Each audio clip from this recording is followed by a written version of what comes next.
Usted escucha a Juan Manuel Ruiz en Radio Red, una mirada diferente. Saludamos a esta hora aquí en Radio Red a Guillermo Tell Aveledo, que es politólogo y doctor en Ciencias Políticas de la Universidad Central de Venezuela, que gentilmente nos atiende a esta hora. Doctor Aveledo, bienvenido, gracias por acompañarnos aquí en Radio Red. Aló. Sí, señor, lo escuchamos. ¿Cómo está usted? Don Juan, ¿cómo está usted? Muchas gracias por permitirme hablar con ustedes. Para nosotros es un privilegio de verdad tenerlo acá. Bueno, doctor Aveledo, casi un mes de las elecciones de aquel domingo 28 de julio y Maduro sigue ahí, las actas no han sido reveladas, la presión internacional se mantiene, en algunos casos más débil que en otros, pero ¿cómo percibe usted la situación actual en Venezuela? ¿Hacia dónde van las cosas? ¿Se puede quedar esto ya así? ¿O cree usted que todavía quedan cosas por pasar? ¿O cree que hay cosas que se están moviendo, como decimos acá, por debajo de cuerda que ignoramos? ¿Cuál es el diagnóstico que hace usted a casi un mes de lo ocurrido allí en Venezuela? Bueno, deseamos que haya movimientos por debajo de cuerda que se estén moviendo hacia una resolución tranquila, pacífica, ordenada de los hechos.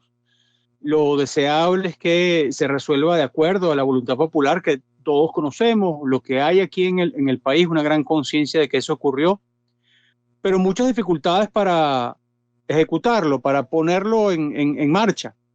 Ha habido una enorme represión selectiva, pero también represión a gran escala, especialmente en las zonas populares, en las organizaciones populares de base, de tanto partidos políticos como movimientos sociales, como ciudadanos ordinarios que han ido reclamando los resultados. Y eso ha callado un poco el movimiento popular de protesta. Pero lo que se tiene, lo que se ve, el rumor en la calle, es la expectativa de una resolución de eso. Se pone, y hasta cierto punto algo que hasta ha callado también, la protesta es la expectativa de las gestiones de los gobiernos de Brasil, Colombia y México, especialmente Colombia. Colombia es el actor principal de esta posibilidad.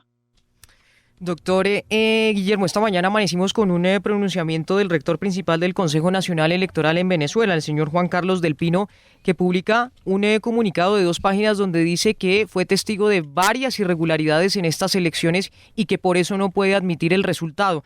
¿Qué significa este planteamiento o este pronunciamiento del principal rector del Consejo Nacional Electoral?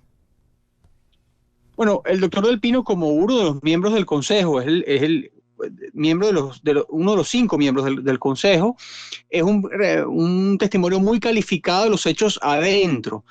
Ha tomado muchas semanas decirlo, pero en buena medida confirma todo lo que se ha dicho desde fuera, todo lo que se dijo desde la observación internacional, el Centro Carter, las Naciones Unidas, todo ese despliegue y lo que demuestran las evidencias, o mejor dicho, la falta de evidencia, los anuncios oficiales. En la medida que los anuncios oficiales no son verificados, solo se puede decir una persona decente, solo puede decir lo que ha dicho el rector del Pino. Ha habido una serie de irregularidades, no se han dirimido esas irregularidades de acuerdo a los pasos ordinarios de auditorías y verificaciones de la propia agencia electoral, del propio organismo electoral. Se invitó a una institución que no tiene competencia en ese asunto y simplemente se están avalando unos resultados que no pueden ser avalados porque no hay evidencia de ellos. Si hubiera evidencia, bueno, otro gallo cantaría. El comunicado del doctor del Pino es muy prudente, pero a la vez muy condenatorio de lo que está pasando. ¿Qué posición cree usted, como conocedor de ese tema y analista, por supuesto, político, que deba tomar María Corina y toda su gente, el mundo y demás? Ella está saliendo esporádicamente en marchas que convoca ella misma porque obviamente se siente protegida. Pero ¿cuál cree usted que deba ser el camino a seguir de ellos si pareciera que ya todas las puertas están cerradas? Bueno, deben por supuesto insistir internamente en la presión social, en la presión popular, en la presión institucional en la medida que sea posible, aunque hay otros actores políticos dedicados a ellos, pero también en tener la resiliencia de la población venezolana. Este es un camino largo. Lo ocurrido el 28 de julio es el inicio de un proceso de denuncia, de movimiento social hacia el desnudado del sistema venezolano, y vendrá mucho. Es un momento más de resistencia que de movilización, y hay que también mantener el liderazgo a buen resguardo. Yo creo que lo que han hecho hasta ahora ha sido prudente y ha sido cuidadoso. Una pregunta que es muy pertinente cuando ha pasado ya tanto tiempo, un mes casi de las elecciones, doctor Guillermo Tella Veledo, tiene que ver con a quién le copia, como decimos en Colombia, a quién le cree o a quién oye Maduro, porque es obvio que él está haciendo muchas consultas, ha hecho muchas consultas para tomar las decisiones que ha tomado en relación con esta situación. Por ejemplo, un mes después, no se conocen las actas. Muchos le piden las actas, él no las muestra, no las va a mostrar. El Tribunal Superior de Justicia ha dicho que la elección es legítima y que él es el presidente. Pero, ¿a quién escucha él? ¿Quién lo puede estar asesorando? ¿Los cubanos, Nicaragua o Putin, a quien él reconoce como su hermano mayor? Recuerde que cuando Putin gana las elecciones saludó al hermano mayor. ¿Cuál cree usted que puede ser el consejero allí? Todas esas son influencias, pero recuerden que el presidente Maduro, una cosa que él siente en su fuero íntimo es que siempre se le ha subestimado, que se le tiene por menos, que se le tiene como un títere de otras fuerzas, ¿no? Un segundón del presidente Chávez, una figura secundaria, y sin embargo se está quedando. Si esta maniobra tiene éxito, va a ser uno de los presidentes venezolanos de mayor estancia en el poder en la historia del país. Y eso, por supuesto, revela algún tipo de ardid político, de maña política que él tiene.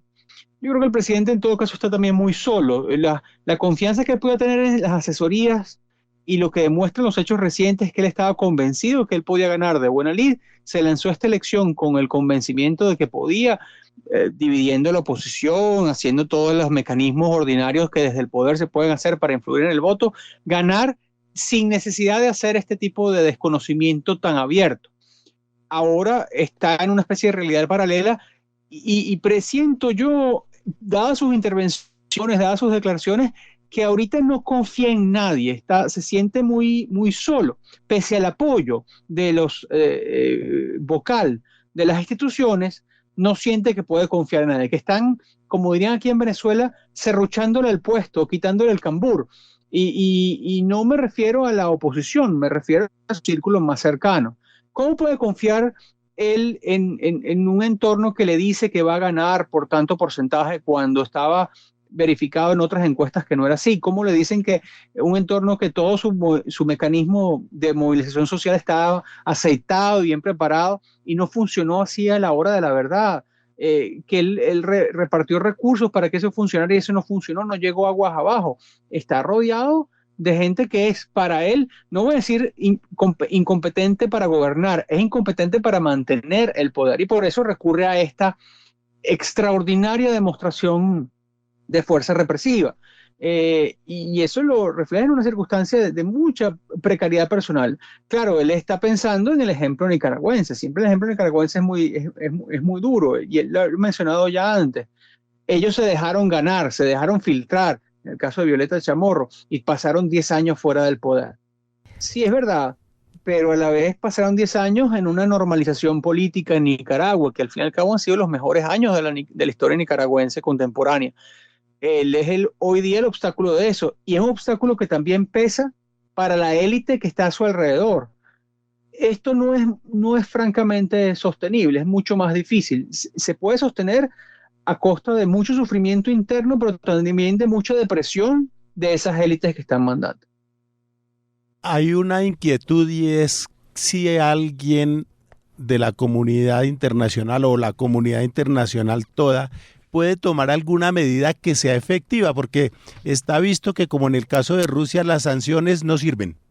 ¿Hay alguna manera de presionar a Maduro para que de verdad dé ese paso obligado hacia una transición, así sea brindándole una salida, yo no digo una salida digna, sino una salida segura? ¿Hay posibilidad de que se tome una acción que de verdad sea efectiva y no que sea simplemente como decimos en Colombia, un saludo a la bandera, algo simbólico? Por lo que sabemos, todas esas medidas han estado sobre la mesa por todos los actores, han tratado por de diversos modos dar cuentas, dar oportunidades, ha habido incluso diseños de salvoconductos, de espacios seguros para el presidente y su entorno. Pero claro, el problema es el equilibrio de poder interno. Mientras no haya una amenaza interna de fuerza, no ya solo de legitimidad y de resiliencia ciudadana que existe, sino de fuerza social, de fuerza cualitativa, incluso no me refiero a poder de fuego en este caso, que es una ruta que otros podrán hallar legítima. La verdad es que será muy difícil que desde afuera se resuelva el problema. En ninguna parte donde han funcionado las presiones externas lo han hecho sin resistencia interna, a menos que sea una presión tan extraordinaria que hoy día el sistema internacional no toleraría, un tipo de injerencia armada desde el extranjero, que eso no lo toleraría los valores de la democracia contemporánea. Sería muy difícil. Muy difícil. Pues muchísimas gracias, doctor Guillermo Tell Aveledo, politólogo y doctor en Ciencias Políticas de la Universidad Central de Venezuela, a un mes de las elecciones en Venezuela.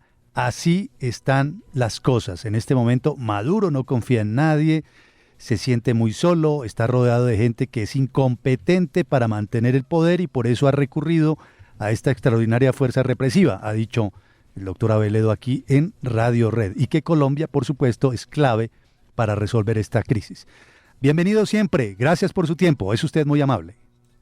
Muchas gracias, Juan Manuel. Hasta pronto. Guillermo Tell Aveledo, así están las cosas. Valora mucho lo que usted nos contaba acerca del pronunciamiento del rector del Consejo Nacional Electoral, ¿no? Sí, ese señor Juan Carlos del Pino Juan Manuel que, bueno, como dice el doctor Guillermo, lo hace tarde el pronunciamiento porque ya estamos a un mes de las elecciones, pero pues confirma del Pino que hubo grandes irregularidades en este proceso electoral. Y es interesante también lo que dice sobre esa negociación internacional. No se debe bajar la guardia, digamos, hasta que finalmente se publiquen esas actas. Este fin de semana, y lo estaban esperando casi que en la comunidad internacional, hubo un nuevo pronunciamiento del presidente Lula y del presidente Gustavo Petro, bueno, recalcando y reiterando que se deben publicar las actas, y eso está bien, ¿no? Insistir en que finalmente el Consejo Nacional Electoral responda por ese proceso de esas elecciones. Un mes ya de las elecciones en Venezuela.